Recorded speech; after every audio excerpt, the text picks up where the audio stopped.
कारवां नया हिंदुस्तान है, नया कारवां नया हिंदुस्तान है, नया कारवां नया हिंदुस्तान है। போராட்டம் ஓயாது, போராளி வீழ்வதில்லை,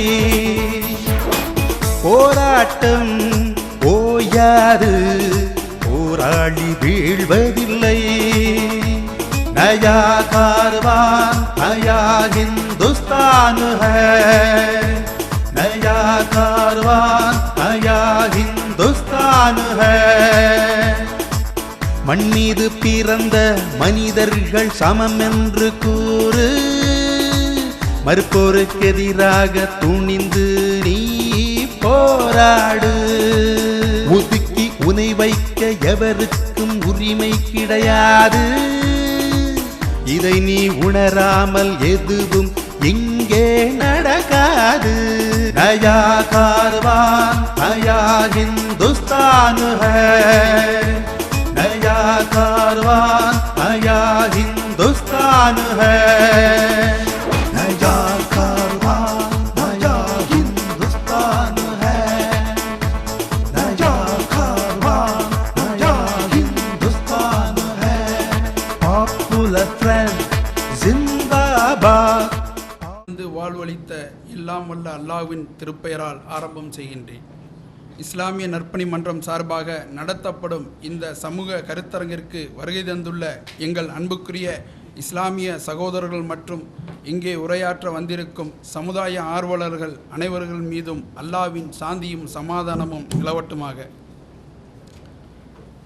இந்த கருத்தரங்கின் நோக்கம் இறை பொருத்தத்தோடு துவங்கி வருகை தந்திருக்கும் சகோதரர்களின் மனங்களில் இஸ்லாமிய உணர்வுகளை ஏற்படுத்தி விழிப்புணர்வுடன் நிறைவேற வேண்டும் என்ற பிரார்த்தனையோடும் நிகழ்ச்சியை ஆரம்பம் செய்கின்றேன்.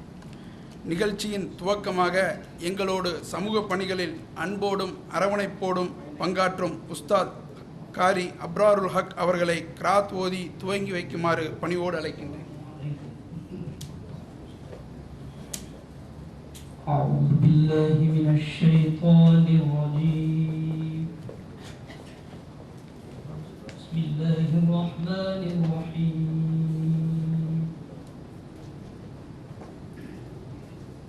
لو أنزلنا هذا القرآن على جبل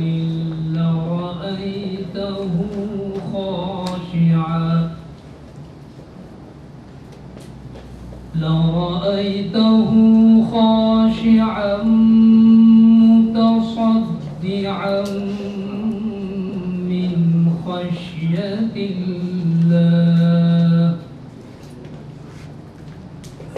تلك الأمثال نضربها للناس لعلهم يتفكرون.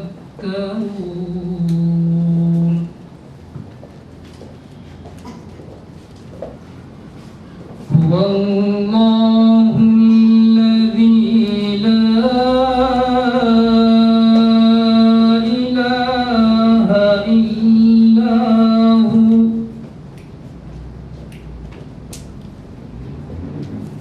عالم الغيب والشهادة هو الرحمن الرحيم.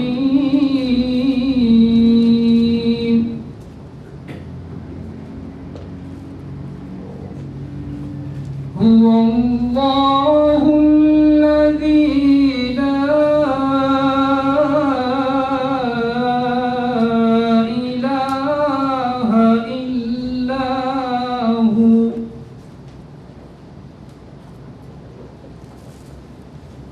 الملك القدوس السلام المؤمن المهيمن العزيز الجبار المتكبر. سبحان الله عما يشركون.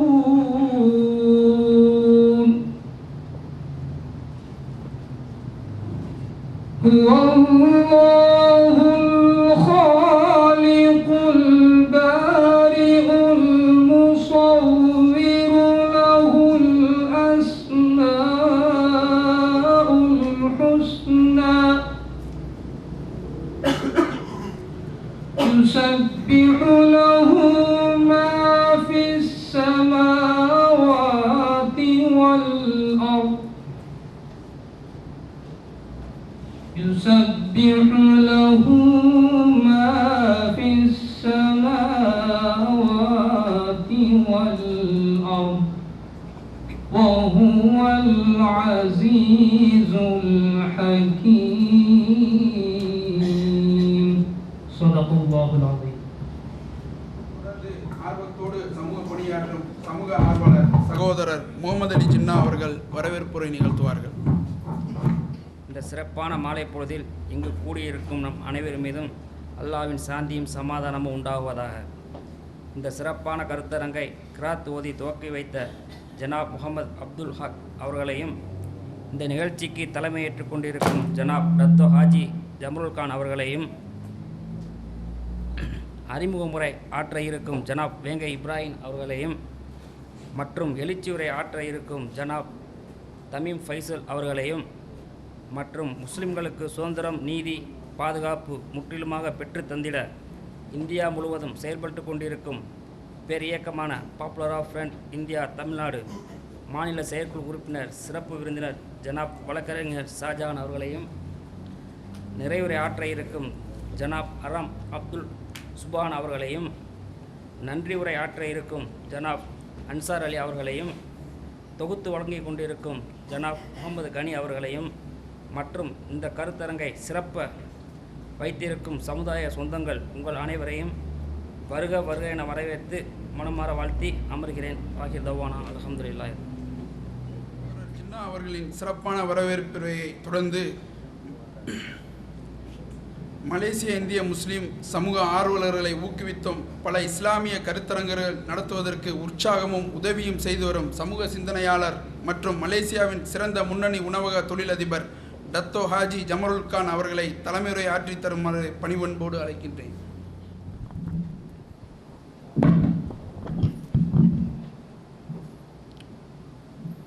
பிஸ்மில்லாஹிர் ரஹ்மானிர் ரஹீம். நஹ்மது நுஸல்லி அலா ரசூல் கரீம். மதிப்புக்குரிய வட நம்மல் இஸ்லாம் நட்பணி மன்றத்தின் தலைவர் அரம் சுபான் அவர்களே, வரவேற்பு நிகழ்த்திய முகமது அலி ஜின்னா அவர்களே, தமீம் அன்சாரி அவர்களே, தமீம் ஃபைசல் அவர்களே, வேங்கை இப்ராஹிம் அவர்களே, வழக்கறிஞர் ஷாஜான் அவர்களே மற்றும் இங்கே கூடியிருக்கும் என் தோழர்களே, உங்கள் அனைவருக்கும் அஸ்ஸலாமு அலைக்கும் வரமத்துல்லாஹி தஆலா வபரகாத்துஹு. இன்றைய நிகழ்ச்சியிலே நம்ம எல்லாரும் ஒன்று சேர்த்த வல்ல ரஹ்மானுக்கு நாம் ஷுக்ர் செய்வோமாக. அதே நேரத்திலே என்னையும் இங்கே அழைத்து இந்த நிகழ்ச்சியில் பங்கு பெற செய்த சகோதரர் தமீம் ஃபைசல் அவர்களுக்கு இவ்வேளையை நன்றி தெரிவித்துக் கொள்கின்றேன். இன்றைய தலைப்பு இஸ்லாத்திற்கு எதிரான சதியும் முஸ்லிம்களின் நிலையும். இந்த தலைப்பு ஒரு பெரிய கடல் மாதிரியான தலைப்பு. இது நான் கேட்டேன் அவர்கிட்ட, இவ்வளோ பெரிய தலைப்பு கொடுத்து பேச வரீங்களா மக்கள்கிட்ட, இது ஒரு வாரம் பேச கூட முடியாத அப்படின்னு சொன்னேன். இருந்தாலும் இந்த காலத்துக்கு ஏற்ப தலைப்பு, நம்ம முஸ்லீம் சமுதாயம் எங்கே போய் கொண்டிருக்கிறது, என்ன என்ன இன்னல்களை சந்தித்து கொண்டிருக்கிறது, இது எல்லாத்துக்கும் ஒரு அலசலாக இருக்கும் என்று எதிர்பார்க்கின்றேன்.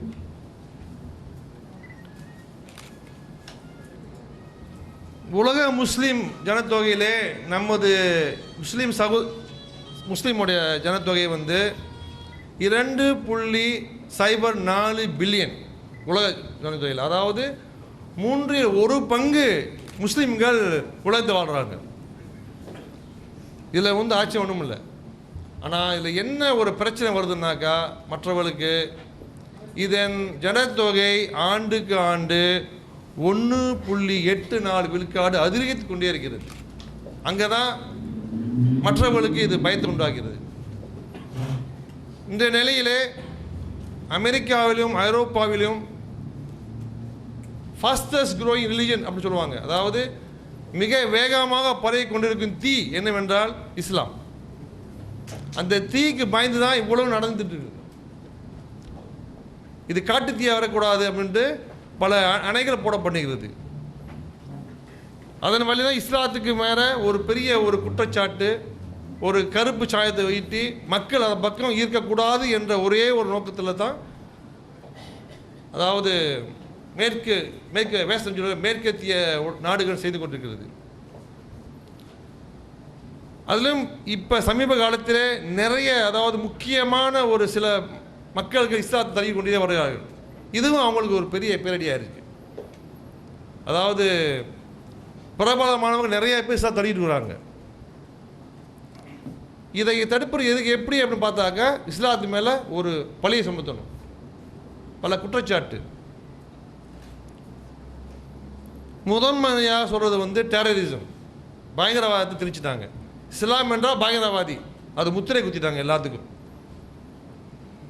அதுக்கப்புறம் அதாவது பெண் அடிமை பண்ணுறது, பாலியல் திருமணம், இந்த மாதிரியான நிறைய குற்றச்சாட்டை போட்டு இஸ்லாம்னா ஒரு காட்டும் நாடித்தனமான ஒரு மார்க்கம் என்ற ஒரு மாதிரி ஒரு மாயை உண்டு பண்ணியிருக்காங்க. அப்படி இருந்தும் இந்த நிலையில் அமெரிக்காவிலும் ஐரோப்பியாவிலும் இஸ்லாம் நல்லபடியாக பழகி கொண்டு தான் இருக்குது. அதை யாரும் தடுக்க முடியாது, அல்லாஹ்வோட கட்டளை. இன்னொன்று செய்கிறாங்க, இஸ்லாத்துக்கு யாரெல்லாம் அதாவது இழிவுபடுத்துகிறாங்களோ அவங்களுக்கு எல்லாத்துக்கும் ஒரு அவார்டு கொடுத்துருவாங்க. சமீப உங்களுக்கு தெரியும், சட்டனிக் வர்சஸ் சொல்லி ஒரு ஆள் எழுதினார், அதாவது சல்மான் ருஷ்டின்னு சொல்லி, அவருக்கு நோபல் பரிசு கொடுத்தாங்க. பிறகு லஜ்ஜா என்று ஒரு புத்தகத்தை தஸ்லிமா நஸ்ரின்னு எழுதினாங்க, அவங்களுக்கு நோபல் கொடுத்தாங்க. இப்போ என்ன தெரியுதுனாக்கா, இஸ்லாத்துக்கு யாரெல்லாம் எதிராக எழுதுகிறாங்களோ நோபல் பரிசு கொடுக்கப்படுகிறது. நல்லா கண்கூடாக தெரியுது. பெரிய பெரிய காவியம் படைச்சவெல்லாம் ஒன்றும் கிடைக்கல, இஸ்லாத்தை பற்றி எழுதுனாக்கா உடனே நோபல் பரிசு. அதே மாதிரி தான் இப்போ நான் நினைக்கிறேன், இந்த மிஸ்போரும் எடுத்து நினைக்கிறேன், இந்த படமும் அதே நோக்கத்தில் எடுக்கப்பட்ட படம் தான். அது இஸ்லாத்தை யார் இழிவுபடுத்தாங்களோ அவங்களுக்கு அஸ்கார் கொடுக்கலாம் அப்படின்னு சொல்லிட்டு ஒரு ஷார்ட்கட்டை மாதிரி நம்ம கமல் சார் போகிற மாதிரி தெரியுது. இதெல்லாம் மறைக்க முடியாது. இந்தியெல்லாம் மறைச்சிட்டு இருந்தாங்க, இப்போ எல்லாத்துக்கும் தெரியும் என்ன நடக்குன்னு சொல்லி. இதில் என்ன ஒரு நான் காசு உங்கள்கிட்ட, நியூயார்க்கில் ஒரு வீதி, கடை வீதியில் ஒரு குழந்தையை ஒரு நாய் கவ போச்சு. அப்போ அங்கே உள்ள இளைஞன் போராடி அந்த குழந்தையை காப்பாற்றிட்டான், நாயை கொன்று காப்பாற்றிட்டான். அப்போ அங்கே வந்த பத்திரிகையாளர்லாம் உடனே சொன்னாங்க, ஒரு நல்ல நியூஸ் கிடச்சிருச்சு, நியூயார்க்கர் சேவ் த சைல்ட் அப்படின்னு போட்டுருவோம் அப்படின்னு சொல்லிட்டு, நியூயார்க்கர்னா நியூயார்க்கில் வருவேன் போட்டுருவோம் அப்படின்னு சொன்னாங்க. அப்போ பக்கத்தில் சொன்னாங்க, இளைஞன்னா சார் நான் நியூயார்க் சேர்ந்தவன் இல்லை அப்படின்னு சொன்னான். பரவாயில்ல, brave American save the child அப்படின்னு போட்டுருவோம் அப்படின்னு சொன்னாங்க. அப்புறம் சொன்னேன், நான் அமெரிக்கன் இல்லை அப்படின்னு சொன்னேன். நீ யார் அப்படின்னா, நான் ஒரு பாகிஸ்தானி, என் பேர் அஹமது அப்படின்னு சொன்னான். ஓ பரவாயில்ல போட்டுருவோம் செய்தியை அப்படி போட்டாங்க. ஆனால் மக்கள் நாள் முத பக்கத்தில் பேஜ் வந்துருச்சு செய்தி. என்ன செய்தி தெரியுமா? Muslim terrorist kill the talk.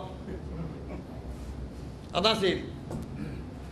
Muslim terrorist kill the dog in New York. Child இல்லை. இதுதான் நமக்கு மேலே ஏற்படுகின்ற ஒரு தாக்கம். ஏன் அப்படின்னாக்கா, இந்த மீடியா எல்லாமே அவன் கையில் இருக்குது. இன்றைக்கி உலகத்தில் எடுத்த எல்லா மீடியாவுமே யூதர் கையில் இருக்குது. ரூபர்ட் முர்டாக் சொல்லி ஒரு அதிபர் இருக்கார், தொழிலதிபர். அவர் இந்த உலகத்தில் உள்ள எல்லா சொல்கிறீங்க என்ன சொன்னாலும் அவங்க கையில் தான் இருக்குது. அவருக்கு யூதர். எப்படி நம்மளை பற்றி போடுவாங்க நல்ல செய்தி? ஆல் ஜசீரா ஒன்று இருக்குது, தனியாக இருக்குது. மற்ற எல்லாமே இஸ்லாத்துக்கு எதிராக தான் நம்ம சொல்லும். ஆகையினால நம்ம இதிலேருந்து எப்படி தப்பிச்சு வர்றது அப்படின்ட்டு நான் சொல்ல முடியாது, நான் வந்திருக்கேன், அவன் சொல்லணும்.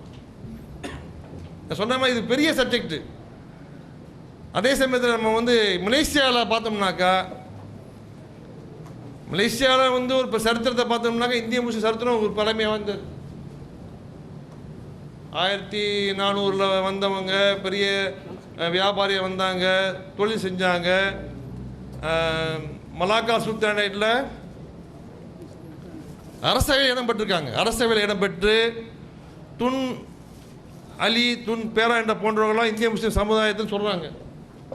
எல்லாமே அதாவது அரசரை தேர்ந்தெடுக்கக்கூடிய ஒரு சக்தியை வந்து இந்திய முஸ்லீம் இருந்துச்சு.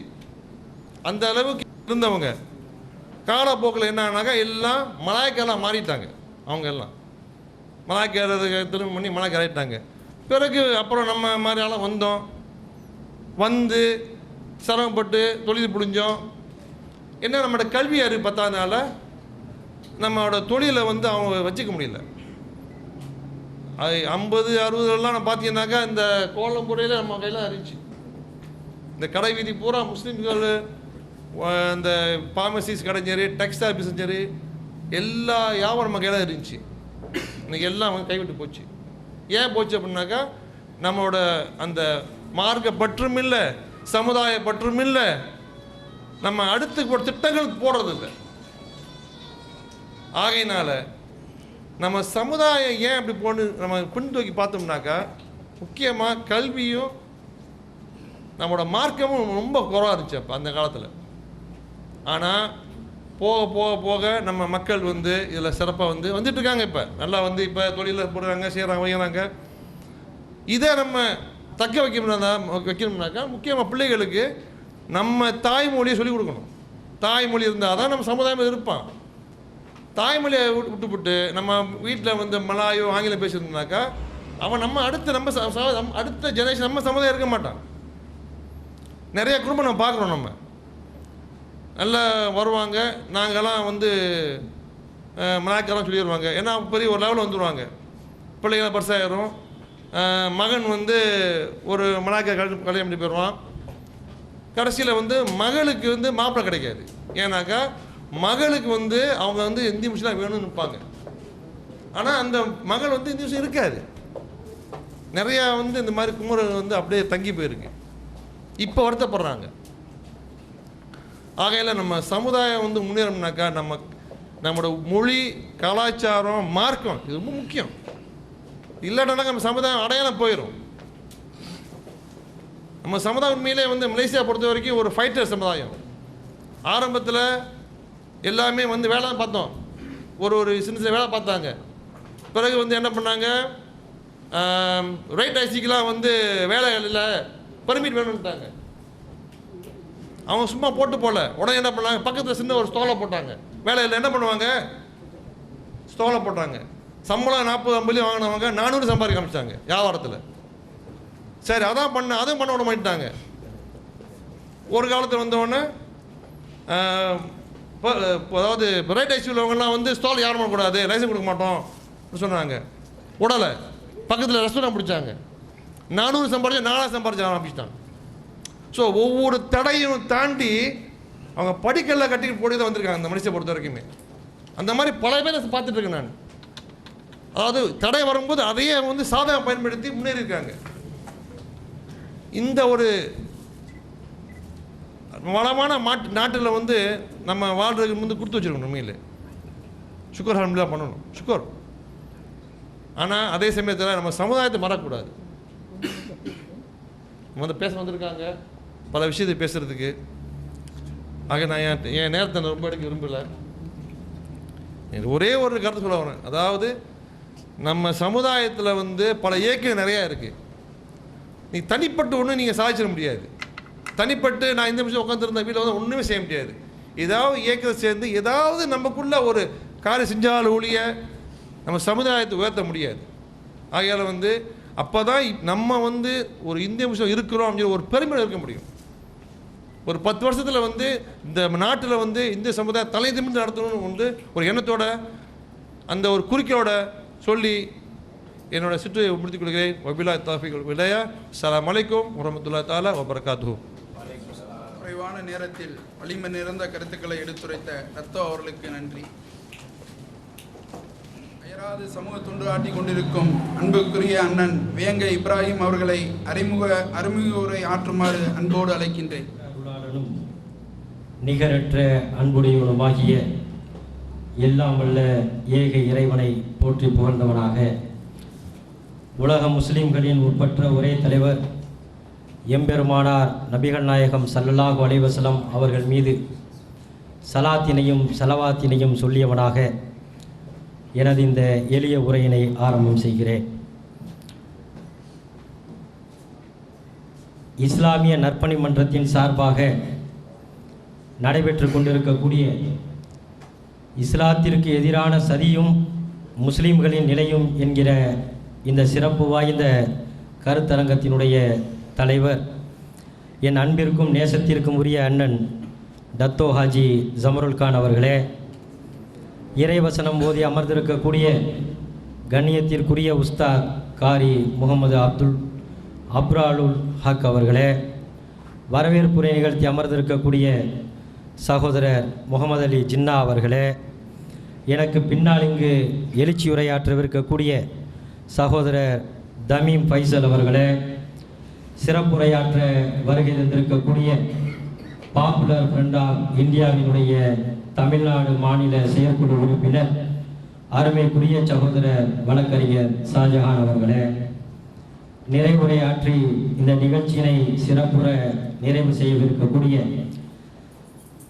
எங்களுக்கெல்லாம் ரோல் மாடலாக திகழ்ந்து கொண்டிருக்கக்கூடிய இந்த 76 வயதிலும் அயராது சமூகத்திற்கு பாடுபட்டு கொண்டிருக்கக்கூடிய இஸ்லாமிய நற்பணி மன்றத்தினுடைய தலைவர் மரியாதைக்குரிய என் அத்தா அரம் அப்துல் சுப்ஹான் அவர்களே, நன்றி உரையாற்றவிருக்கக்கூடிய சகோதரர் அன்சர் அலி அவர்களே, நிகழ்ச்சியை சிறப்பாக வழிநடத்தி சென்று கொண்டிருக்கக்கூடிய சகோதரர் கனி அவர்களே, திரளாக வருகை தந்து சமூகத்திற்கு எதிராக எங்கு அநீதி நடந்தாலும் எந்த விதமான அச்சங்களும் கொள்ளாமல் உயிரை துச்சமாக மதித்து செயல்படுவோம் என்கிற வீரிய முழக்கத்தோடு நீலமும் சிவப்பும் கலந்த சீருடை அணிந்து தமிழ்நாட்டில் மட்டுமல்ல இந்தியாவில் மட்டுமல்ல இன்றைக்கு உலகமெல்லாம் தங்களுடைய வீரிய பணிகளை வியாபித்துக் கொண்டிருக்கக்கூடிய பாப்புலர் ஃப்ரண்ட் ஆஃப் இந்தியாவினுடைய இளைய சிங்கங்களே, சமுதாய சொந்தங்களே, உங்கள் அத்துணை பேர் மீதும் ஏக இறைவனுடைய சாந்தியும் சமாதானமும் ஒளியப்படட்டுமாக. ஸலாம் அலைக்கும் வரஹ்மத்துல்லாஹி தஆலா வ பரகாத்துஹு. பாப்புலர் ஃப்ரண்ட் ஆஃப் இந்தியா இந்த அமைப்பினை பற்றி அறிமுக உரையாற்றுவதற்காக என்னை பணித்திருக்கிறார்கள். ஒரு இயக்கம் என்று சொன்னால் அந்த இயக்கத்திற்கென்று ஒரு கொடி இருக்கும், ஒரு சில கொள்கைகள் இருக்கும், அதற்கு மேலாக வசூலிப்பதற்கு வசூல் புத்தகங்கள் இருக்கும். இவற்றை தான் நாம் பார்த்திருக்கிறோம். ஆனால் பாப்புலர் ஃப்ரண்ட் ஆஃப் இந்தியா என்பது ஒரு அங்கீகரிக்கப்படாத ஒரு அரசாங்கம் என்றுதான் சொல்ல வேண்டும். அரசாங்கத்திலே எந்த வகையான துறைகள் எல்லாம் இருக்கிறதோ அதே போன்ற துறைகளை எல்லாம் உள்ளடக்கி அதற்கான வீரியமான பணியாளர்களை களத்தில் இறக்கி இன்றைக்கு இந்தியா முழுவதும் களமாடி வரக்கூடிய ஒரு சிறப்பான இயக்கம் பாப்புலர் ஃப்ரண்ட் ஆஃப் இந்தியா என்று சொன்னால் அது மிகைப்படுத்தப்பட்ட வார்த்தை அல்ல. அருமைக்குரிய சகோதரர்களே, தாவா என்கிற இஸ்லாமிய அழைப்பு பணியை எல்லோரும் செய்கிறார்கள், நிறைய பேர் செய்து கொண்டிருக்கிறார்கள். எங்கு செய்கிறார்கள் என்று சொன்னால் முஸ்லிம்கள் கூடக்கூடிய பள்ளிவாசல்களிலும் மதரசாக்களிலும் செய்கிறார்கள். ஆனால் பாப்புலர் ஃப்ரண்ட் ஆஃப் இந்தியாவினுடைய தாவா பணிகள், அழைப்பு பணிகள் என்பது மிகவும் அலாதியான ஒன்று. எங்கெல்லாம் மக்கள் கூடுகிறார்களோ, முஸ்லிம்கள் மட்டுமல்ல, எங்கெல்லாம் முஸ்லிம் அல்லாத மக்கள் அதிகமாக கூடுகிறார்களோ, குறிப்பாக சுற்றுலா தலங்கள், மருத்துவமனைகள், இது போன்ற இடங்களுக்கு சென்று இஸ்லாத்தினுடைய தன்மையை எடுத்துச் சொல்லி அவர்கள் செய்து கொண்டிருக்கக்கூடிய அழைப்பு பணி என்பது மிகப்பெரிய வரவேற்புக்குரிய ஒரு அம்சமாகும் என்பதை இந்த வேளையிலே சுட்டிக்காட்டுவதிலே நான் பெருமைப்படுகிறேன். அதோடு மட்டுமல்ல, இஸ்லாத்தை தழுவி தங்களுடைய வாழ்க்கை நெறியாக இஸ்லாத்தை ஏற்றுக்கொண்டவர்கள் அந்த இஸ்லாத்தினுடைய வழியிலே தொடர்ந்து பயணிக்க வேண்டும் என்பதற்காக அவர்களுக்கான நிகழ்ச்சியை இலவசமாக வழங்கிக் கொண்டிருக்கிறது பாப்புலர் ஃப்ரண்ட் ஆஃப் இந்தியா அறிமுகம் என்கிற பெயரிலே. நெல்லை மாவட்டம் முத்துதேவன்பட்டியிலே ஆண்களுக்கான அறிமுகம், நெல்லை மாவட்டம் ஏர்வாடியிலே பெண்களுக்கான அறிமுகம். இப்படி இவர்களுடைய தாவா பணிகள் அல்லாஹ்வினுடைய பொருத்தத்தோடு மிகவும் வெற்றிகரமாக நடந்து கொண்டிருக்கிறது என்று சொன்னால் அது மிகைப்படுத்தப்பட்ட வார்த்தை அல்ல. அருமைக்குரிய சகோதரர்களே, தமிழகத்தில் இருந்து நமது நாட்டிற்கு படையெடுத்துக் கொண்டிருக்கக்கூடிய பல்வேறு அமைப்புகளை பார்த்திருக்கிறோம். ஏன் என்னை கூட நிறைய பேருக்கு நான் மலேசியாவை சார்ந்தவன் என்றே தெரியாது. அண்ணன் டக்கோ அவர்கள் கூட சில நாள் இடைவெளி விட்டு பார்த்து விட்டால் கேட்பார்கள், என்ன வேங்க தாமுக நிகழ்ச்சியில் கூட உங்கள் ஆணையை பார்க்க முடியல. அதுபோன்று நானும் ஒரு தமிழ்நாட்டினுடைய இயக்கத்தை தொத்திக் கொண்டு உங்களிடமெல்லாம் அறிமுகமானவன் தான். ஆனால் இன்றைக்கு அவற்றையெல்லாம் கடந்து வந்து எதிலும் இல்லாதவனாக, அதே நேரத்திலே சமூகத்திற்காக நம்மளுடைய பங்களிப்பை ஏதாவது ஒரு நிலையின் மூலமாக செய்ய வேண்டும் என்பதற்காக நாங்கள் எல்லாம் காத்து கொண்டிருந்த பொழுது பாப்புலர் ஃப்ரண்ட் ஆஃப் இந்தியா எங்களுக்கெல்லாம் அறிமுகமானது. இன்றைக்கு சகோதரர்கள் இந்த நிகழ்ச்சியினுடைய அலைப்பட்டையை ஃபேஸ்புக்கில் எல்லாம் இணையதளங்களில் எல்லாம் பரவ விட்டிருக்கிறார்கள். சிங்கப்பூரில் இருந்து நேற்று ஒரு தொலைபேசி அழைப்பு வந்தது. வாழ்த்துக்கள் வேங்க அப்படின்னு என்னுடைய நண்பர் சொன்னார். என்ன திடீர்னு வாழ்த்து அப்படின்னு? நீங்கள் பாப்புலர் ஃப்ரண்ட் ஆஃப் இந்தியாவில் இணைந்ததற்கு என்னுடைய வாழ்த்துக்கள் அப்படின்னா. இணைகிறதுக்கு நான் தயாராக இருக்கேன், இணைச்சிக்கிறதுக்கு அவங்க தயாராக இருக்காங்கன்னு எனக்கு தெரியல அப்படின்னு. அந்த ஃபோனை கட் பண்ணிட்டு அடுத்த ஒரு 5 நிமிஷத்தில் துபாயில் இருந்து என்னுடைய மிகவும் நெருக்கத்திற்குரிய சகோதரர் அழைப்பு விடுத்தார். வேங்க நீங்கள் எப்போ பாப்புலர் ஃப்ரண்ட் ஆஃப் இந்தியாவில் சேர்ந்தீங்க அப்படின்னு. என்னென்ன எனக்கே தெரியாத கதையெல்லாம் சொல்கிறீங்களே அப்படின்னு. இல்லை அலைப்பட்டையில் நீங்கள் தான் அறிமுக உரைன்னு போட்டு அறிமுக உரையாற்ற வர சொல்லியிருக்காங்க, அவ்வளோதான். அந்த இயக்கத்தை பற்றி, அந்த இயக்கத்தை சாராத உங்களால் எப்படி அறிமுக உரையாற்ற முடியும் என்று சொன்னார்கள். அதுதான் இந்த நிகழ்ச்சியினுடைய சிறப்பு. அந்த இயக்கத்திலே இருந்து கொண்டு ஒரு இயக்கத்தை நாம் சார்ந்திருக்கிறோம் என்று சொன்னால் அதை தூக்கி பிடிப்பது தான் இயல்பான ஒரு விஷயம். பாப்புலர் ஃப்ரண்ட் ஆஃப் இந்தியாவிற்கும் எனக்கும் எந்த விதமான சம்மதமும் கிடையாது. நான் அதில் உறுப்பினர் கூட கிடையாது. இதுவரை ஒரு வெள்ளி காசு கூட அந்த இயக்கத்துக்காக கொடுத்ததும் கிடையாது. ஆனால் இன்றைக்கு அவர்களுடைய பணிகளை பற்றி பேசுகிறோம் என்று சொன்னால் அங்குதான் பாப்புலர் ஃப்ரண்ட் ஆஃப் இந்தியாவினுடைய வெற்றி இருக்கிறது என்பதை நான் உங்களிடம் சொல்ல கடமைப்பட்டு இருக்கிறேன். அதோடு மட்டுமல்ல, அழைப்பு பணியோடு மட்டும் இவர்களுடைய சேவைகள் நின்றுவிடவில்லை.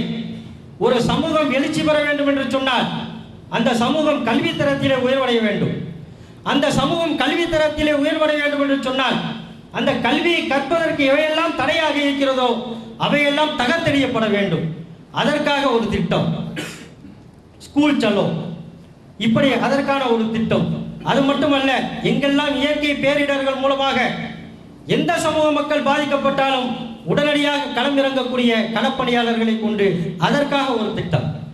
எந்த கிராமத்தில் எல்லாம் கல்வி சென்று அடையவில்லையோ ஒரு அரசாங்கம் செய்யக்கூடிய ஒரு பணியை அந்த கிராமத்தையே தத்தெடுத்து கொண்டு அந்த கல்வியை முழுமையாக அந்த கிராமத்திற்கு கொடுக்கக்கூடிய அற்புதமான பணிகளை செய்து கொண்டிருக்கக்கூடிய இந்த பாப்புலர் ஃப்ரண்ட் ஆஃப் இந்தியாவினுடைய இந்த நிகழ்ச்சியிலே பங்கெடுத்து அவர்களை பற்றி சில உண்மையான தகவல்களை உங்களிடம் சொன்னதற்கு இதற்கு முன்னால் நான் செயல்பட்டதை விட இன்றைக்கு நான் பெருமைப்படுகிறேன் என்று சொல்வதிலே நான் மிகுந்த மகிழ்ச்சி அடைகிறேன். அதோடு மட்டுமல்ல, மலேசியாவில் கல்யாணத்துக்கு பொண்ணு கிடைச்சிடும் சுலபமா, கருத்து சொல்றதுக்கு மேடை கிடைக்கிறது தான் கஷ்டம். கல்யாணத்துக்கு சுலபமா பொண்ணு கிடைச்சிடும், கருத்து சொல்வதற்கு மேடை கிடைப்பது மிகப்பெரிய கஷ்டம் மலேசியாவை பொறுத்தவரை. அதனால தான் எங்களுக்கு கிடைக்கக்கூடிய மேடைகளை எல்லாம் கருத்துக்களமாக நாங்கள் மாற்றிக்கொள்கிறோம். அண்ணன் அவர்களை ஒரு தொழிலதிபராக எனக்கு தெரியும், பெர்மின் பேரவையினுடைய தேசிய தலைவராக எனக்கு தெரியும், பிரஸ்மாவினுடைய தேசிய தலைவராக எனக்கு தெரியும், இன்றைக்கு மிம்காயினுடைய தேசிய தலைவராக தெரியும். உணவக தொழிலை அடுத்த கட்டத்தை நோக்கி இந்த நாட்டிலே நகர்த்தி சென்ற ஒரு முன்னணி தொழிலதிபர் என்பது எனக்கு தெரியும். ஆனால் அவர்கள் ஒரு சிறந்த சிந்தனையாளர், சிறந்த பேச்சாளர் என்பதை இன்றைக்கு தான் நான் உணர்ந்து கொண்டேன். எங்களை போன்றவர்கள்லாம் ஒரு சின்ன பயம் வந்துருச்சுனே நீங்க பேசுறதை கேட்டு. அவர்களுடைய அந்த சிந்தனை, அவர் சொல்லக்கூடிய விஷயத்தை சுருக்கமாக சொன்னால் இந்த நாட்டிலே வாழ்ந்து கொண்டிருக்கக்கூடிய இஸ்லாமிய மக்கள் இன்றைக்கு பட்டுக் கொண்டிருக்கக்கூடிய அல்லல்கள், துன்பங்கள், துயரங்களை பற்றி அறியாத மக்களாகத்தான் நாம் இருந்து கொண்டிருக்கிறோம். மலேசியாவிலே இந்திய முஸ்லிம்கள் என்று சொன்னால் யாரை குறிப்பிட்டு சொல்கிறார்கள்? உணவக உரிமையாளர்களை, நகைக்கடை அதிபர்களை, மணிச்சந்திரன் என்று சொல்லக்கூடிய நாணய மாற்று வர்த்தகர்களை, அல்லது மினி மார்க்கெட் போன்ற உயரிய தொழில் செய்யக்கூடியவர்களை. இவருக்கு அப்பாற்பட்டு கம்பங்கள் என்று சொல்லக்கூடிய கிராமப்புறங்களிலே இந்த நாட்டிலே எத்தனை லட்சம் இஸ்லாமிய மக்கள் இஸ்லாமை அறியாமல் வாழ்ந்து கொண்டிருக்கிறார்கள் என்பது யாருக்காவது தெரியுமா? அதை பற்றி சிந்தித்து பார்த்திருக்கிறோமா? மற்ற சமூகங்களிடம் இருக்கக்கூடிய ஒற்றுமையும் நிலைத்தன்மையும் இந்திய முஸ்லிம் சமுதாயத்தில் இந்த நாட்டில் இருக்கிறதா என்று கேட்டால் நிச்சயமாக ஒருவரால் பதில் சொல்லிவிட முடியாது. 30 ஆண்டு காலத்திற்கு பிறகு கெஞ்சி கூத்தாடி ஒரு செனட்டர் பதவியை வாங்கும். இன்னைக்கு அதுவும் கேள்விக்குரியாது. ஏன் இந்த நாட்டிலே இருக்கக்கூடிய அத்தனை லட்சம் முஸ்லிம்களும் இந்த நாட்டை இன்றைக்கும் ஆண்டு கொண்டிருக்கக்கூடிய தேசிய முன்னணி அரசாங்கத்திற்கு 100% அவர்கள் ஆதரவு கொடுத்திருக்கிறார்கள் என்பதை யாராலும் மறுத்துவிட முடியாது. ஆனா கட்சியே இல்லாதவன் இந்த நாட்டுக்கு துரோகம் இழைத்து விட்டு இந்த நாட்டினுடைய பெருமையை வெளிநாட்டில் இருந்து குழி தோண்டி புதைச்சவனுக்கு துணை அமைச்சர் பதவி.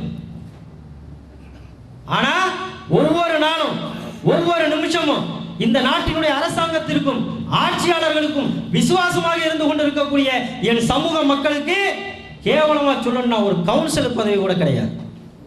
ஏன் இல்ல? யார் கேட்கல? அவன் கொடுக்கலன்னு சொல்றதை விட நீங்க கேட்கல என்பதுதான் உண்மை. கேட்பதற்கு ஏன் தைரியம் வரவில்லை? அண்ணன் அழகாக சொல்லி காட்டினார்கள். இந்த நாட்டிலிருந்து எப்படியாவது இந்திய முஸ்லிம்களை விரட்ட வேண்டும் என்பதற்காக அவர்கள் செய்யக்கூடிய தொழில்களுக்கெல்லாம் தடை விதித்தார்கள்.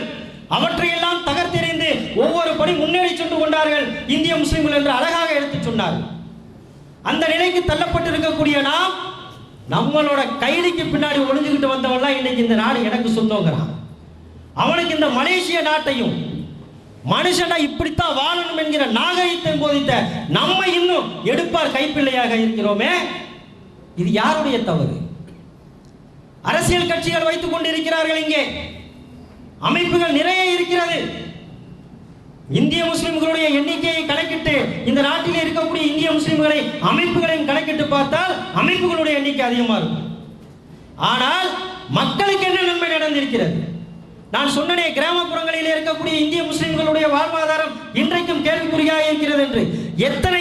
எத்தனை அரசியல் சார்பற்ற அமைப்பினுடைய தலைவர்கள் கிராமப்புறங்கள் சென்று அந்த மக்களை சந்தித்திருக்கிறார்கள். தாவா என்கிற அழகிய அழைப்பு பணியை எத்தனை இஸ்லாமிய அமைப்புகள் அங்கு சென்று செய்திருக்கிறார்கள். எனக்கு தெரிய இந்திய முஸ்லிம் சமுதாயத்தில் தான் இஸ்லாத்தை விட்டு வெளியேறக்கூடிய முர்தாத் என்கிற அவமானங்கள் அதிகமாக நிகழ்ந்து கொண்டிருக்கிறது என்று சொல்வேன். காரணம், இஸ்லாம் அவர்களுக்கு எத்தி வைக்கப்படவில்லை. நகர்ப்புறங்களில் மட்டும் பார்த்துவிட்டு கிராமப்புறங்களை நாம் கவனிக்கவில்லை. இந்த காரியத்தை எல்லாம் வீரியத்தோடு பாப்புலர் ஃப்ரண்ட் ஆஃப் இந்தியா போன்ற சகோதரர்கள் செய்ய வேண்டும் என்கிற ஒரு கோரிக்கையாக இங்கு நான் வைக்கிறேன்.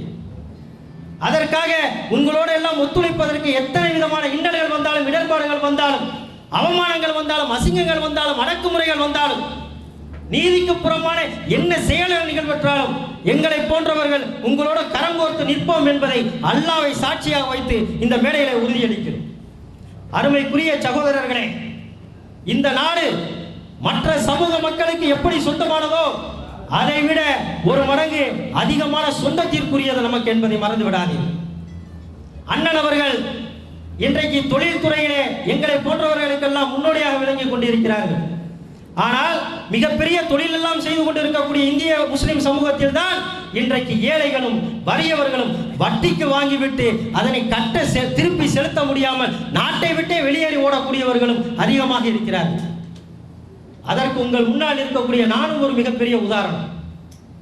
அடிபட்டா தான் வலி எப்படி இருக்குன்னு தெரியும். எதையுமே அனுபவபூர்வமாக உணர்ந்தா தான் உணர்ச்சி பூர்வமாக சொல்ல முடியும். மேடை கிடைத்து விட்டது, மைக்கு கிடைத்து விட்டது என்பதற்காக, உங்களுடைய கரவொலிகள் வேண்டும் என்பதற்காக மட்டும் கதைகளை அடைந்து விட்டு போவதற்காக அல்ல, உணர்வுபூர்வமான நிகழ்வுகள். ஆனால் சீன சமூகத்தில் அப்படி பாதிக்கப்படுகிறார்களா? மலாய்க்கார சமூகம் பாதிக்கப்படுகிறதா? இந்திய சமூகம் பாதிக்கப்படுகிறதா? இந்திய முஸ்லிம் சமூகம் மட்டும் ஏன் பாதிக்கப்படுகிறது? இதற்கு விடை யாரிடம் இருக்கிறது? நிச்சயமாக நம்மிடம் இருந்துதான் விடை வர வேண்டும். கேள்வி வரக்கூடிய இடத்தில் இருந்தால் விடையும் வர வேண்டும். விடையே தெரியாமல் கேள்விகளை கேட்டுக்கொண்டே சென்றோம் என்று சொன்னால் நிச்சயமாக இந்த பயணத்திற்கு ஒரு முடிவு என்பதே இருக்காது. சீன சமூகத்திலே நீங்கள் பாருங்கள், சீன சமூகத்தினுடைய வர்த்தகர்கள் எவராவது ஒருவர் அடுத்த சமூகத்துக்காரனுக்கு ஒரு தொழில் கொடுக்குறானா, அவன் வாங்குற அந்த டூத் பிக்னு சொல்லக்கூடிய பல்லு குத்துற குச்சி கூட சீன சப்ளை பண்ணா தான் அவன் வாங்குவான். ஆனா நம்ம நம்ம நம்ம உணவகங்கள்லயும் கடைகள்லயும் அந்த மாதிரி நடக்குதா? மற்றவன் 10 வெள்ளிக்கு கொடுத்தா நம்மால அதே பொருளை போய் 10 வெள்ளிக்கு வாங்கிக்கங்க அப்படின்னு சொன்னா 9 வெள்ளிக்கு தனியாண்டு கேட்போம் நம்ம. அப்ப எப்படி நம்ம சமூகம் பிழைக்க முடியும்? இன்றைக்கு எல்லோரும் சொல்கிறார்கள், நான் பல மலாய்க்கார சகோதரர்களிடம் பேசியிருக்கிறேன், இந்திய சகோதரர்களிடம் பேசியிருக்கிறேன், உங்களுக்கு என்னப்பா வசதி வாய்ப்பா வாழ்றீங்க? ஆமா, வசதி வாய்ப்பா வாழ்றோம், ஒரு சிலர் வாழ்றோம், இன்னும் பலர் இன்றைக்கும் வறிய நிலையில வாழ்ந்து கொண்டிருக்கிறோமே. இதற்கான விடை எங்கு நாம் சென்று தேடுவது? அருமைக்குரிய அண்ணன் தத்தோ அவர்களே, மரியாதைக்குரிய என்னுடைய மரியாதைக்குரிய அத்தா அறம் அவர்களே, இந்த சமூகத்தை மாற்றி அமைக்க வேண்டும். இந்த சமூகத்திற்கான செயல் திட்டங்களை நாம் வடிவமைக்க வேண்டும். மற்ற தலைவர்கள் செய்யவில்லை என்று நாம் குற்றம் சாட்டுவதை விட அவர்களுக்கு முன்னுதாரணமாக நாம் செய்ய வேண்டும். அந்த நம்பிக்கை என்னை போன்றவருக்கு அண்ணன் தத்தோ அவர்கள் மீது நிரம்ப இருக்கிறது. இந்த சமூகத்திற்கான முன்னேற்றத்திற்கான பொருளாதாரம், கல்வி, வேலை வாய்ப்பு, மேம்பாடு, அரசியல் அனைத்திற்குமான திட்டங்களை உங்களை போன்றவர்கள் செயல்படுத்தி கொடுத்தால் இந்த நாட்டிலே ஐஎஸ்ஐ என்று இல்லாமல் இருக்கலாம். நான் அரசாங்கத்திற்கு எதிராகவோ சட்டத்திற்கு புறம்பாகவோ சொல்லவில்லை. என் சமூகம் இந்த நாட்டிலே பட்டு கொண்டிருக்கக்கூடிய அல்லல்களுடைய விளிம்பு நிலையில் வாழ்ந்து கொண்டிருக்கக்கூடிய என் சமூக மக்கள் மேம்பட்டு வர வேண்டும் என்பதற்காக சொல்கிறேன். எந்த விதமான அடக்குமுறைகளையும் சந்திப்பதற்கு தயாராக இருக்கிறோம். உயிரை இழக்க வேண்டுமா? மயிருக்கு சம். இறைவன் கொடுத்த உயிர், அல்லாஹ் கொடுத்த உயிர் அவனுடைய சமூக மக்களுக்காக போகிறது என்று சொன்னால் ஷஹீதாகுவதை கூட சிரித்த முகத்தோடு ஏற்றுக்கொள்வதற்கு எங்களை போன்றவர்கள் ஆயிரக்கணக்கிலே தயாராக இருக்கிறோம். தலைமை ஏற்பதற்கு யார் தயாராக இருக்கிறார்கள்? இந்த சமூகத்தை மாற்றி அமைக்க வேண்டும் என்று சொன்னால் நாம் மாற வேண்டும். நாம் மாறினால் மட்டுமே இந்த சமூகம் மாறும். அடுத்த தலைமுறைக்கு நாம் விட்டு செல்லக்கூடியது ஒரு அமைதியான வாழ்க்கையாக இருக்க வேண்டும். இன்றைக்கு மிகப்பெரிய பங்களாக்களை கட்டி வைக்கிறோம், மிகப்பெரிய தொழில் நிறுவனங்களை நிறுவி வைக்கிறோம், காரு, மோட்டார் அப்படின்னு விலை உயர்ந்த பொருட்களை எல்லாம் கொண்டு வந்து வைக்கிறோம். ஆனால் அடுத்த தலைமுறைக்கான அமைதியான பாதுகாப்பு திட்டத்தை நாம் செய்து வைத்திருக்கிறோமா? இந்த நாட்டிலே என்ன உத்தரவாதம் இருக்கிறது? நாட்டை அடுத்த நாட்டில் கொண்டு போய் வித்தவெல்லாம் துணை அமைச்சர். ஆனா உங்களுக்கு என்ன இருக்குது? அண்ணன் விஸ்வரூபம் படத்தை பற்றி சொன்னார்கள். கமலஹாசன் கனவுல கூட நினைச்சு பார்க்க மாட்டாருங்க அந்த மாதிரி படம் எடுக்கணும். அதற்கு பாப்புலர் ஃப்ரண்ட் ஆஃப் இந்தியா போன்ற அமைப்புகள் தமிழ்நாட்டிலே வீரியமாக களமாடி அவனை கண்ணீர் விட வைத்தார்கள். ஆஸ்கார் விருது தர்றேன்டா, நீ விஸ்வரூபம் மாதிரி இன்னொரு படம் எடுறான்னு சொன்னாலே அவன் என்ன பண்ணுவான்? விஸ்வரூபம் படத்துக்கு எதிர்ப்பு காட்டுறதுல நான் அடுத்த மாநிலத்துக்கு தான் போவேன்னு சொன்னான். ஆனா அவன் நாட்டையே காலி பண்ணிட்டு ஓடிடுவான். அதற்கு இந்த நாட்டிலும் எல்லா சில அமைப்புகள்லாம் எதிர்ப்பு காட்டணும். எதிர்ப்பு காட்ட போகும்போது இந்த நாட்டில் இருக்கக்கூடிய ஒரு துணை அமைச்சர் அதுக்கு டான்ஸ் ஸ்ரீ சோமா அரங்கத்தில் கூட்டம் போட்டு குல்லா போட்ட முல்லாக்கள் எல்லாம் இந்த படத்தை தடை செய்ய வேண்டும் என்று சொல்கிறார்கள். அவரை நான் நேரில் சந்தித்தேன் ஒரு நிகழ்ச்சியில். ரொம்ப நெருங்கிய நண்பர். சந்தித்து பேசிக்கிட்டு இருக்க போகும்போதே அவர் என்கிட்ட கேட்டார், என்னப்பா வேங்க என்னை பற்றி அன்னைக்கு ரொம்ப ஒரு கூட்டத்தில் ரொம்ப ஆவேசமாக பேசினாப்புல. ஆமாட்டத்தோ உங்களுக்கு ஃபோன் பண்ணி நேரில் பேசலான்னு பார்த்தேன், நீங்கள் ஃபோனை எடுக்கலை, அதனால தான் மைக்கு கிடச்சி வச்சு வாங்கிட்டேன். அப்படி என்னப்பா நான் கேட்டேன், விஸ்வரூபம் படத்தில் தமிழனுக்கும் தமிழ் கலாச்சாரத்திற்கும் தமிழனுடைய பண்பாட்டிற்கும் என்ன விஷயத்தை விட்டு சொன்ன அந்த கமலஹாசன்? என்ன அடிப்படை காரணத்தில் வந்து நீங்க அதை ஆதரிச்சீங்க? எங்களுடைய எதிர்ப்பில் ஒரு நியாயம் இருந்தது, நீங்கள் ஆதரித்ததில் என்ன நியாயம் இருந்தது? ஒரு பொறுப்பான துணை அமைச்சராக இருக்கக்கூடிய நீங்கள் அப்படி பேசி இருக்கலாமா? உங்களுக்கு வாக்களித்த மக்களிலே 75% மக்கள் இஸ்லாமிய மக்கள் அல்லவா? இந்த நாட்டினுடைய இறையாண்மைக்கு எதிராக ஒரு கருத்தை மக்களால் தேர்ந்தெடுக்கப்பட்ட ஒரு நாடாளுமன்ற உறுப்பினர், இஸ்லாமிய அரசாங்கத்தை கொண்டு செயல்படக்கூடிய ஒரு நாட்டிலே துணை அமைச்சராக இருக்கக்கூடிய நீங்கள் செய்தது தவறு, பேசியது தவறு. ஆகையால் தான் என்னுடைய ஆதங்கத்தை கிடைத்த மேடையிலே நான் கொட்டி தீர்த்தேன் என்று சொன்னேன். அதற்கு அவர் என்னென்னமோ மழுப்பினார். இருந்தாலும் டத்தோ இதுக்கு மேல அப்படி பேசுனீங்கன்னா அடுத்த கட்டத்தை நோக்கி நீங்க போறது ரொம்ப கேள்விக்குறியாயிருன்னு சொன்னேன். அவர் வருத்தம் தெரிவிச்சார். இப்படி எத்தனை பேர் தவறுகளை சுட்டி காட்டுவதற்கு தயாராக இருக்கிறோம்? ஆகவே நாம் எல்லாம் ஒன்றுபட வேண்டும். ஒற்றுமை ஒற்றுமை என்பதை வார்த்தைகளில் மட்டும் பேசிக் கொண்டிருந்தோமே ஆனால் நிச்சயமாக நம்முடைய வாழ்வு வளம் பெற முடியாது. இன்றைக்கு உங்களிடம் அறிமுகமாகி இருக்கக்கூடிய பாப்புலர் ஃப்ரண்ட் ஆஃப் இந்தியா இந்தியாவிலே வீரியமாக களமாடி வரக்கூடிய மிக ஒரு அற்புதமான அமைப்பு. அவர்கள் இங்கு செய்யக்கூடிய பணிகளுக்கு நாம் எல்லாம் ஒத்துழைப்பு கொடுப்போம். உலகமெல்லாம் வாழக்கூடிய இஸ்லாமிய மக்கள் எல்லாம் சகோதரர்கள். அந்த அடிப்படையிலே இந்தியாவில் வாழக்கூடிய நம்முடைய தொப்புள் குடி சொந்தங்களுக்கு அவர்களால் செய்யக்கூடிய பணிகளுக்கு நாமும் ஒத்துழைப்பு கொடுப்போம் என்று கூறி எனக்கு வாய்ப்பளித்த அத்துணை நல்ல உள்ளங்களுக்கும் நன்றி பாராட்டி விடைபெறுகிறேன். வாஹிரு தவானா அல்ஹம்துலில்லாஹி ரப்பில் ஆலமீன். ஸலாம் அலைக்கும் வரஹ்மத்துல்லாஹி தஆலா வ பரகாத்துஹு.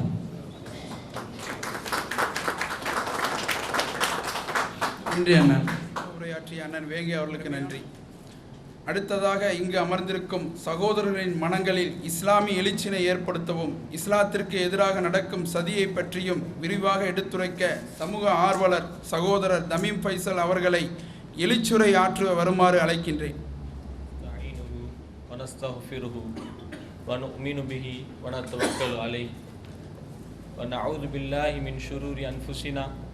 ومن سيئات أعمالنا من يهده الله فلا مضل له ومن يضلل فلا هادي له ونشهد أن لا إله إلا الله وحده لا شريك له وأشهد أن محمدا عبده ورسوله وقال الله تعالى في القرآن المجيد ولن ترضى عنك اليهود ولا النصارى حتى تتبع ملتهم رب اشرح لي صدري ويسر لي امري لقطة من لساني ويفقهوا قولي رب زدني علما رب زدني علما رب زدني علما.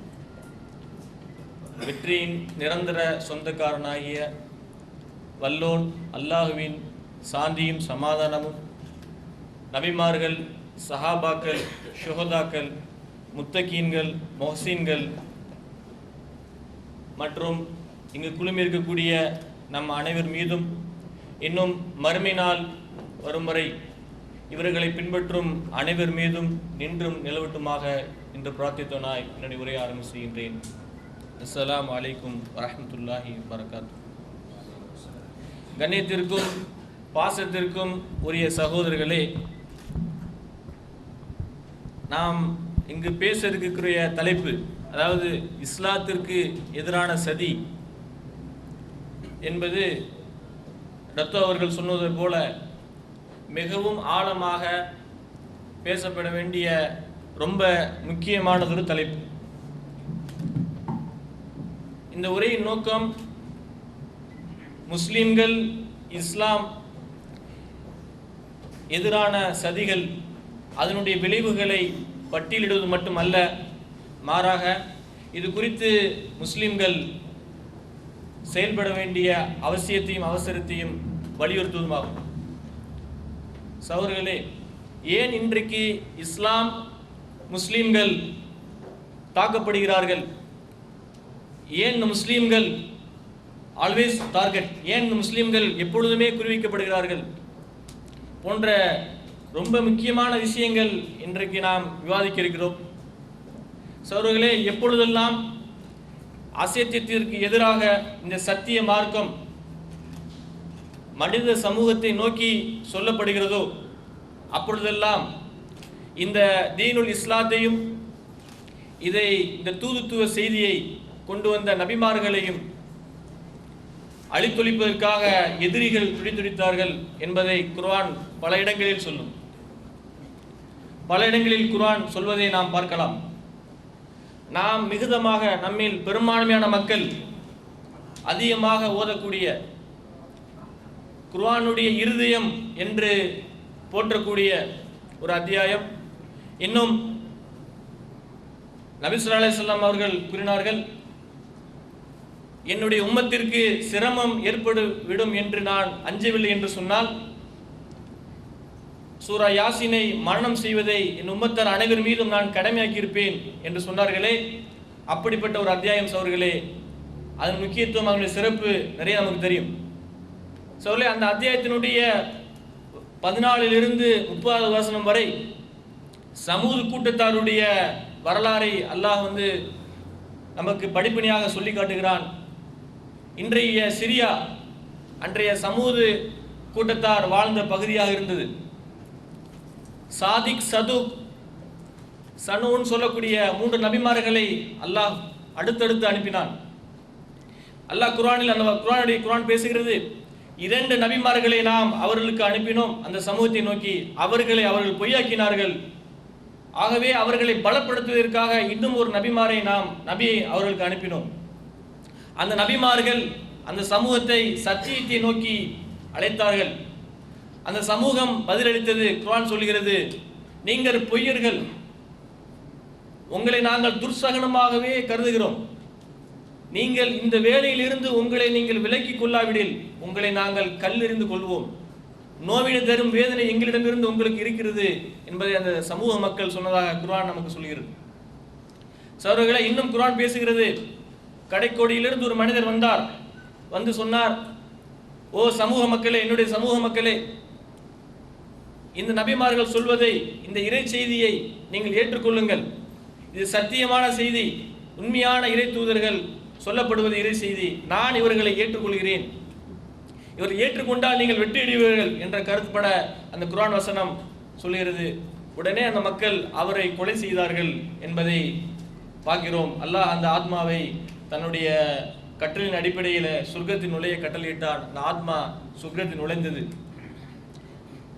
இன்னும் பல குர்ஆனுடைய வரலாறுகள், குர்ஆன் சொல்லக்கூடிய பல வரலாறுகளை நாம் பார்த்தோம் என்று சொன்னால், ஹஜ்ரத் மூசா அலைஹிஸ்ஸலாமுடைய வரலாறு நமக்கெல்லாம் பிரபலமான ஒரு விஷயம். பனு இஸ்ராயல்களை அடிமைத்தலையிலிருந்து விடுவிப்பதற்காக வேண்டி மிகப்பெரிய ஒரு போராட்டத்தை நடத்தினார்கள். அல்லாஹ்வினுடைய கட்டளையின் அடிப்படையில் அவர்களை கூட்டிக் கொண்டு செங்கடலை, ரெட்சியை கடக்க அவர்கள் முயன்ற போது ஃபிரௌனுடைய பட்டாளங்கள் அவர்களை துவம்சம் செய்வதற்காக பின்னோக்கி வந்தார்கள். அல்லாஹ் அந்த மூமின்களை அந்த செங்கடலை கடக்க செய்தான். அதே கடலில் அந்த மூமின்கள் பார்க்கும் பொழுது ஃபிரௌனுடைய படை அந்த கடலில் மூழ்கடிக்கப்பட்டு துவம்சம் செய்யப்பட்டது. இன்னும் எத்தனையோ சம்பவங்கள் அல்லாஹ் குர்ஆன் சொல்கிறது. பல நபிமார்கள் இந்த தூதுத்துவ செய்தியை சொன்னதன் காரணமாக கொலை செய்யப்பட்டிருக்கிறார்கள். அடுத்தடுத்து தொடர் கொலைகள் நடந்திருக்கிறது. தொடர்ந்து நபிமார்கள் கொலை செய்யப்பட்டிருக்கிறார்கள் என்பதை நாம் என்ன செய்கிறோம், பார்த்துக்கிட்டு இருக்கோம்.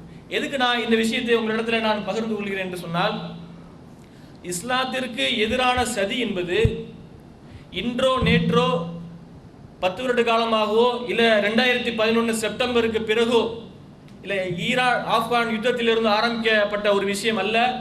மாறாக எப்பொழுது இஸ்லாம் இந்த உலகத்தில் தோன்றியதோ அப்பொழுது இஸ்லாத்தை அழிப்பதற்காக வேண்டியான சதிகள் துவங்கியது என்பதை நாம் முதலில் புரிந்து கொள்ள வேண்டும்.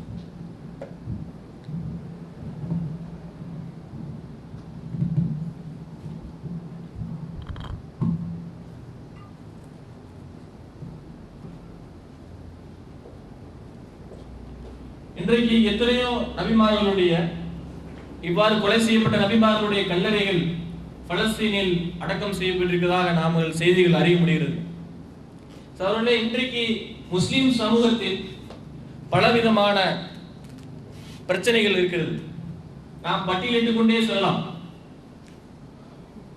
டத்தோ அவர்கள் கூறிய போது இஸ்லாமோபோபியா என்று சொல்லக்கூடிய இஸ்லாத்தை ஒரு பயங்கரவாத மார்க்கமாக சித்தரிக்கக்கூடிய, இன்னும் இஸ்லாம் என்றால் ஒரு பயங்கரவாத மார்க்கம், குர்ஆன் பயங்கரவாதத்தை போதிக்கக்கூடிய ஒரு மார்க்கம், முஸ்லிம்கள் தீவிரவாதிகள் என்ற ஒரு பொய் பிரச்சாரத்தை தொடர்ச்சியாக இந்த ஊடகங்களும் மேற்கத்திய உலகமும் செய்து கொண்டிருக்கிறது. சகோதரர்களே, 18ஆம் நூற்றாண்டில் யார் வல்லரசு என்று சொன்னால் அதை தீர்மானிக்கக்கூடிய ஒரு விஷயமாக இருந்தது என்னவென்று சொன்னால், யாரிடத்திலே கப்பல் படை இருக்கிறதோ அவர்கள்தான் வல்லரசு, அவர்கள்தான் வெற்றியை ஈட்ட முடியும் என்ற நிலை அதற்கு அது அளவுகோலாக இருந்தது. 19ஆம் நூற்றாண்டிலே யாரிடத்திலே வான்படை ஏர்போர்ஸ் இருக்கிறதோ அவர்கள்தான் வெற்றி ஈட்ட முடியும், அவர்கள்தான் வல்லரசு, சூப்பர் பவர்ஸ் என்ற அளவுகள் இருந்தது. 20ஆம் நூற்றாண்டில் யாரிடத்திலே மீடியா இருக்கிறதோ, யாரிடத்திலே ஊடகத்துறை இருக்கிறதோ அவர்கள்தான் வல்லரசு, அவர்கள்தான் தாங்கள் நினைத்ததை சாதிக்க முடியும் என்ற நிலை ஏற்பட்டிருக்கிறது. அவர்களே, இந்த மீடியாக்களின் மூலமாக திரும்ப திரும்ப ஒரு செய்தி சொல்லப்படுகிறது, முஸ்லிம்கள் மீது தீவிரவாத முத்திரை கொடுத்திருக்கிறது.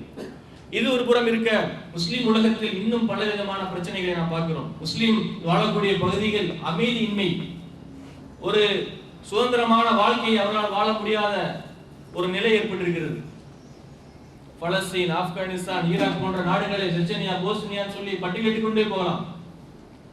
இன்னும் முஸ்லிம்கள் மத்தியில் நிறைய பிளவுகள், முஸ்லிம்களிடத்தில் சண்டையிடக்கூடிய ஒரு அவல நிலை, இது போன்ற ஏகப்பட்ட பிரச்சனைகளை இந்த முஸ்லிம் சமூகம் இன்றைக்கு அனுபவிக்கக்கூடிய ஒரு விஷயத்தை நாம் பார்க்கிறோம். சகோதரர்களே, இந்த விஷயத்தை நாம் எவ்வாறு புரிந்து கொள்வது? இந்த விஷயத்தை நாம் எவ்வாறு புரிந்து கொள்வது என்று சொன்னால், இந்த விஷயத்தை நாம் புரிந்து கொள்வதற்கு வரலாறை திரும்பி பார்க்க வேண்டும். ஏனென்று சொன்னால், ஷஹீத் மால்கம் எக்ஸனுடைய வார்த்தையில் சொல்வது என்று சொன்னால், 20ஆம் நூற்றாண்டில் தலை சிறந்த இஸ்லாமிய புரட்சியாளர் ஷஹீத் மால்கம் எக்ஸ் அவர் சொல்வார், வரலாறு தெரியாதவர்கள் படைக்க முடியாது. இந்த வார்த்தையை சொல்வது மிக தகுதியான ஒரு நபர். ஏனென்றால் அமெரிக்காவிலே இன்றைக்கு வாழக்கூடிய கருப்பின மக்கள் யார் என்று சொன்னால், அவர்களுடைய பூர்வீக மார்க்கம் இஸ்லாம். அவர் ஆப்பிரிக்காவிலிருந்து அமெரிக்காவுக்கு கொத்தடிமைகளாக கப்பலின் மூலமாக கடத்தி வரப்படும் பொழுது அவர் முஸ்லிம்களாக இருந்தார்கள். அவர்கள் forcefully converted to Islam. forcefully converted to Christianity. நிர்பந்தப்படுத்தப்பட்டு அவர்கள் கிறிஸ்துவத்திற்கு மாற்றப்பட்டார்கள் என்ற வரலாறை அவர் அறியாதவராக இருந்தார்கள். இந்த வரலாறை உலகத்திற்கு முதலில் வெளியே கொண்டு வந்தது டாக்டர் மால்கம் எக்ஸ், ஷஹீத் மால்கம் எக்ஸ். அவர் சுட்டு கொலை செய்யப்பட்டார். மிகப்பெரிய அவருடைய காலம் அமெரிக்காவின் இஸ்லாமிய எழுச்சியினுடைய காலம். சகோதரர்களே, அதே போல இதே யூசுப் அல் கர்லாவினுடைய வார்த்தையை சொல்வதாக இருந்தால், யார் தன்னுடைய வரலாறை அறியாதவர்களாக இருப்பார்களோ, யாருக்கு தன்னுடைய வரலாறு தெரியாதோ, அவன் சுய நினைவை இழந்தவன் போனாவான். சுருக்கமான ஒரு வரலாறு நாம் இப்ப சொல்லி ஆகணும். ஒரு 1400 வருடத்தினுடைய வரலாறை சில நிமிடங்களில் நான் உங்களிடம் முன்னாடி என்ன செய்யணும், சுருக்கமாக சொல்லி ஆக வேண்டிய சூழ்நிலை. ஏறக்குறைய 570 நபி ஸல்லல்லாஹு அலைஹி வஸல்லம் அவர்களுடைய பிறப்பு 570 AD, கிபி 570 நபி ஸல்லல்லாஹு அலைஹி வஸல்லம் அவர்கள் உலகத்தில் பிறந்தார்கள். 610 நபி ஸல்லல்லாஹு அலைஹி வஸல்லம் அவர்களுக்கு நபித்துவம் கொடுக்கப்பட்டது. 623 ஆண்டு காலம் அவர்கள் தூதுத்துவ பணியை செய்தார்கள். 633 இந்த உலகத்தை விட்டு நபி ஸல்லல்லாஹு அலைஹி வஸல்லம் அவர்கள் பிரிந்தார்கள். இது நமக்கு எல்லாம் தெரியும். அதற்கு பிறகு இஸ்லாமிய உலகில் நிறைய குழப்பங்களும் பிரச்சனைகள் ஏற்பட்டது. முதல் கலிஃபாவாக ஹஜ்ரத் அபூபக்கர் சித்திக் ரலியல்லாஹு அவர்கள் பொறுப்பேற்கிறார்கள். 2 வருட ஆட்சி காலம். அதற்கு அப்பால் பொறுப்பேற்கக்கூடிய 2வது கலிஃபாவாக உமர் ரலியல்லாஹு அவர்கள் பொறுப்பேற்கிறார்கள். அவருடைய காலகட்டத்தில் தான் கிபி 638